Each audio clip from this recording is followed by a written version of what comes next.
Hello everyone, my name is Bill Coughlin, and welcome to First Person Civil War Podcast, which retells the stories of the soldiers and officers on the ground in the battles of the Civil War. Episode 31 is entitled Corporal Henry M. Dysart and the 3rd Iowa Cavalry at the Battle of Pea Ridge, and relies on his book, Civil War Diary, Battle of Pea Ridge, Arkansas, March 1862. Henry Martin Dysart was born in 1842 in Maury County, Tennessee. Henry's extended family, just like the nation, was divided against itself. Henry's father was a Presbyterian minister and an abolitionist, while his uncles were slave owners. Because of this view, Henry Dysart's uncles invited his family to leave Tennessee, which they did by boat sometime in the 1850s. According to U.S. federal census records, by 1860, Henry Dysart and his family now lived in Davis County, Iowa, where he eventually enlisted in Company D of the 3rd Iowa Cavalry on 26 September 1861. By January 1862, Henry Dysart was a corporal and stationed with his regiment at Benton Barracks, St. Louis. On New Year's Day, he began keeping a diary, and although not yet tested in battle, Corporal Dysart knew he would see fighting in the months to come. Time flies, and it is indeed true that it waits for no man. Today, we may be at home in peace, tomorrow at war. Today happy, tomorrow sad. Today rich, tomorrow poor. As time revolves, new eras open up, marked sometimes with dark events. The past is open to view, but the future is always uncertain, sometimes bright, sometimes dark. In 1861, the slave state of Missouri became the scene of several battles, as both Union and Confederate forces vied for control of one of the critical border states. By 1862, the Union Army was on the offensive, determined to push the Confederate Missouri State Guard out of their own state, and to continue advancing into northwestern Arkansas. This effort began in early February, and Corporal Dysart and the 3rd Iowa Cavalry, commanded by Colonel Cyrus Bussey, marched in the headquarters element of the 4th Division Army of the Southwest, commanded by Brigadier General Samuel R. Curtis. Though successful in maneuvering the Confederates out of Missouri, the pursuit soon ended. By the time the Army of the Southwest crossed the border into northwestern Arkansas, Brigadier General Curtis recognized that his extended supply lines would prove a hindrance to any further advance, and decided to array his army in a defensive posture. As the Army of the Southwest gave up the initiative, a Confederate army under the command of Major General Earl Van Dorn coalesced in northwestern Arkansas, which eventually totaled approximately 16,500 men, and enjoyed a numerical superiority of approximately 6,000 men over the Union Army. By 28 February, Fayetteville, the largest town in the region, became the center of activity for both armies. Corporal Dysart and the 3rd Iowa Cavalry was active during this time, trying to gather information about the Confederates' movements. After marching all day over Arkansas mountains and rocks, it is pleasant to spend an Arkansas night in an Arkansas thicket, as last night was spent with an Arkansas rock for a pillow and an Arkansas sky for a covering. We surrounded and entered Fayetteville again this morning at sunrise, but found no enemy, although it had been occupied by the rebels again yesterday. Major General Van Dorn's ultimate objective was to secure the state of Missouri for the Confederacy, but before even entering the state, he had to defeat the Army of the Southwest. On 4 March, the Confederates began their advance upon the Union Army, which fortified along Pea Ridge and faced south along the Little Sugar Creek to meet them. On the night of 6 March 1862, Corporal Dysart summed up the level of preparation by the Army of the Southwest. All the trains and every impediment are arranged along the road for 3 miles north of the bluffs or hills, where preparations are being made for a warm reception of the enemy. Everything is being ready to move. On each side of the road, the brush, which is very dense, is almost completely blocked up with wagons and tents. We have orders to be ready to march at a moment's warning, and tonight have built a huge log heap fires nearby, which we will sleep in the leaves with sabers and revolvers on. Everyone expects a fight tomorrow. As Corporal Dysart remarked about the Union Army's preparedness to fight the Confederates along Little Sugar Creek, it was all for naught. Major General Van Dorn and his Army of the West were in the process of marching by the flank along the snow-covered Bentonville Detour. Just as the Union Army used terrain to fortify their position, the Confederates used it to mask their movement. Major General Van Dorn believed that speed was essential to get his army into the Union rear before they had time to react, and thereby ensure a swift victory. To accomplish this, the Confederates departed without ammunition supply trains. This meant the ammunition the men carried on them was all they had. The detour would place the Confederates several miles in the rear of the Army of the Southwest, and in this they were successful. On the morning of 7 March 1862, the Union Army discovered that the Confederates had successfully marched into their rear, and Brigadier General Curtis scrambled to turn his army around to meet the threat.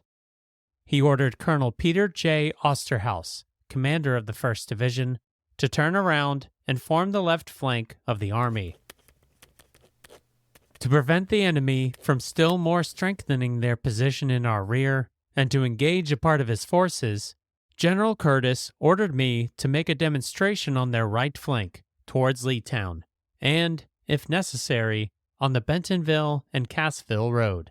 The forces detailed for this purpose were mainly cavalry, battalions of the 3rd Iowa Cavalry, 1st and 5th Missouri Cavalry, and 3 pieces of the Flying Battery, all under the immediate command of Colonel Bussey.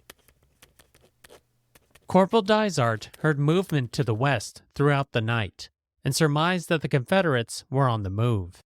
The next morning, he and his comrades rushed north to meet the Confederates in battle. At 8 this morning, it was evident that the whole rebel force had successfully got behind us. At about 9, our battalion was ordered out to take part, and followed the road which leads northwest from the hospital until we reached the open field, which extends in the shape of the letter Y. And he continues, on first entering the opening, we formed in line of battle. Away to our right, we got the first glimpse of the enemy through an opening neck where our cannon were planted.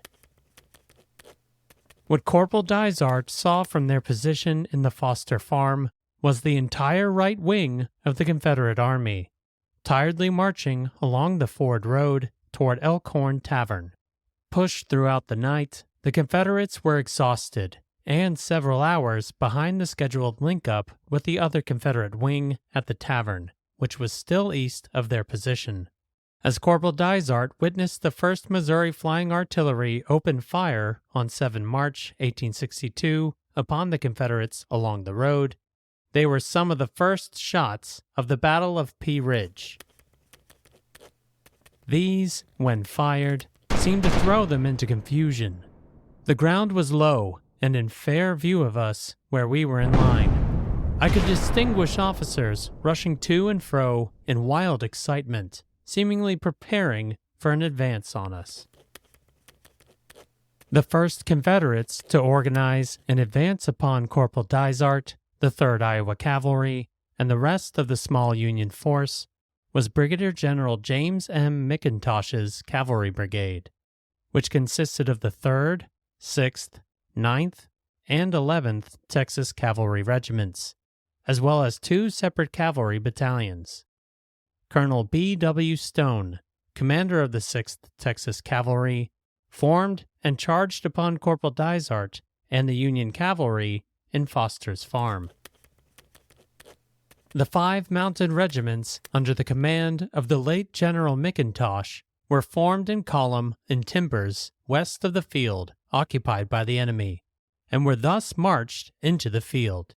When about 300 yards away from the enemy's lines, this is an estimated distance from Union forces around Elkhorn Tavern, a large force of cavalry was discovered southeast of ours then marching position, bearing the colors of the Stars and Stripes.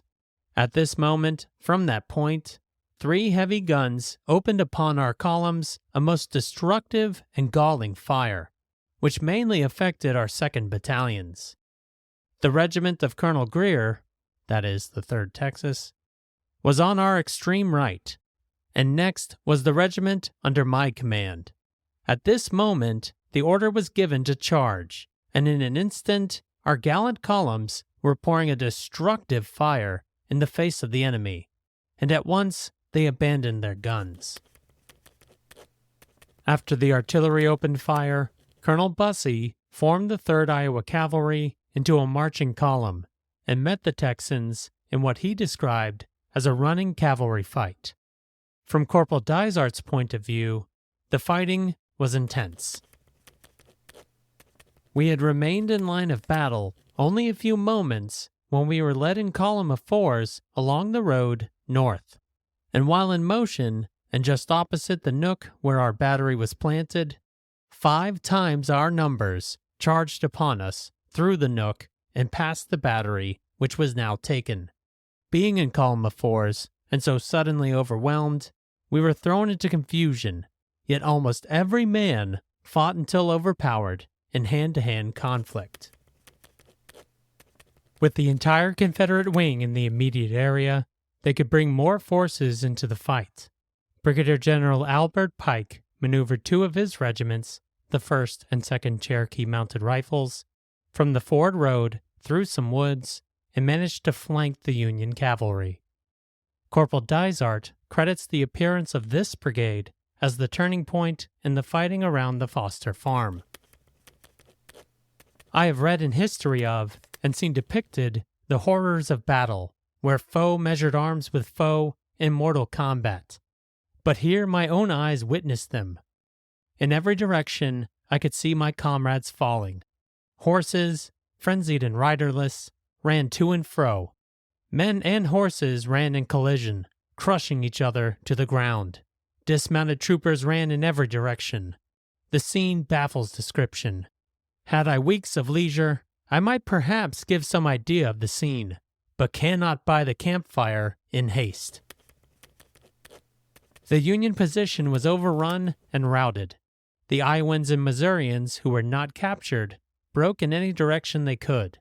Some retreated west through the open farm field, while others, Corporal Dysart included, broke toward the woodline to their south. I was among these, and seeing no other way of escape, I dismounted and threw down the fence. While doing this, the bullets whizzed by my head like bees, a number lodging in the rails I was handling. I had not got through fairly with my horse when as many as 20 of our boys were ready to pass through the gap, and every time I tried to mount, getting my foot in the stirrup, someone ran against me. So gathering the reins, I led my horse halfway across the field before mounting him. This is in reference to Oberson's Field, south of the woods, where the Union infantry were in the process of forming a defensive line, and he continues, "When on him, I found he was shot in the thigh and very lame. Being dismounted, I escaped to camp on foot."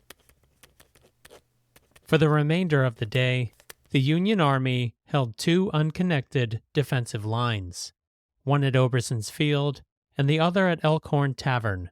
The fighting around the tavern was particularly heavy, as the Union 4th Division held its ground for most of the day, until it finally broke under heavy pressure. At Oberson's Field, thanks to the untimely death of Brigadier General Benjamin McCullough, the Right Wing's commander, and Brigadier General James N. McIntosh, his replacement, The Confederates formed for an assault, but only a part of that force advanced against the Union 1st Division. As this fighting unfolded, part of the 3rd Iowa Cavalry reformed under the leadership of Colonel Bussey and fought at Oberson's Field.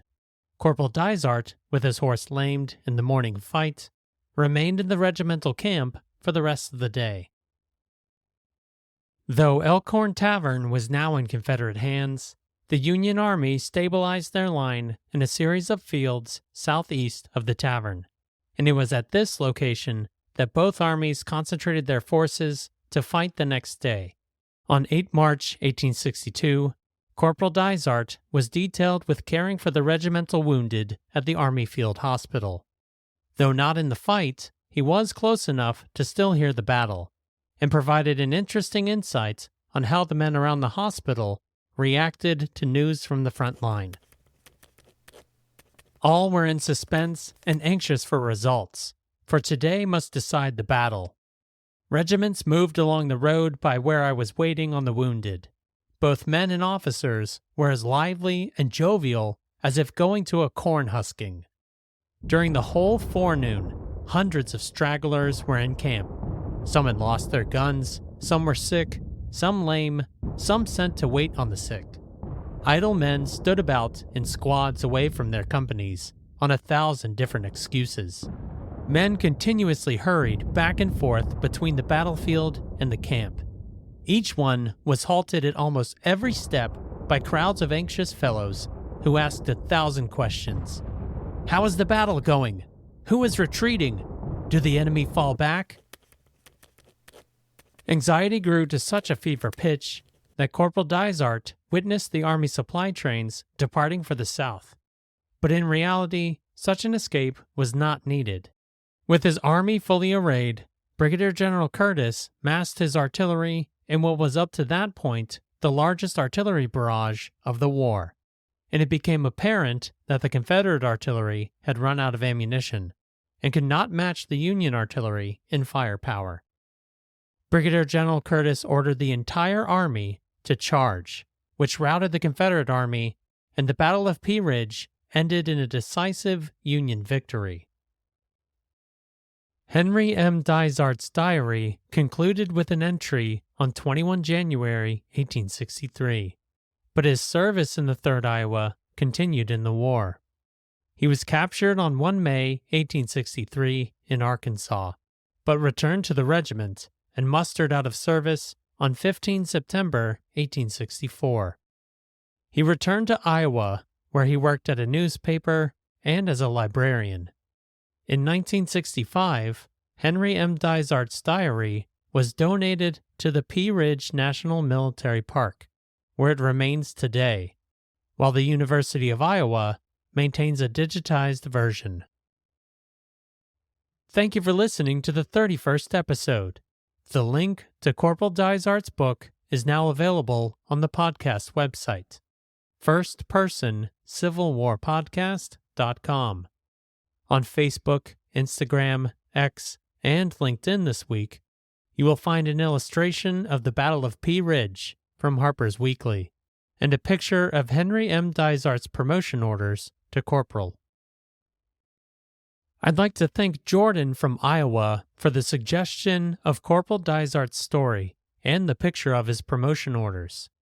If you have a suggestion of a soldier or officer for an episode, please send me a message. I intend to use listener recommendations as the topics of future episodes. In 2 weeks' time, First Lieutenant C. Seaton Fleming of Company G, 2nd Florida Infantry, provides next episode's first-person account at the Battle of Williamsburg. My name is Bill Coughlin, and thank you for listening to First Person Civil War Podcast.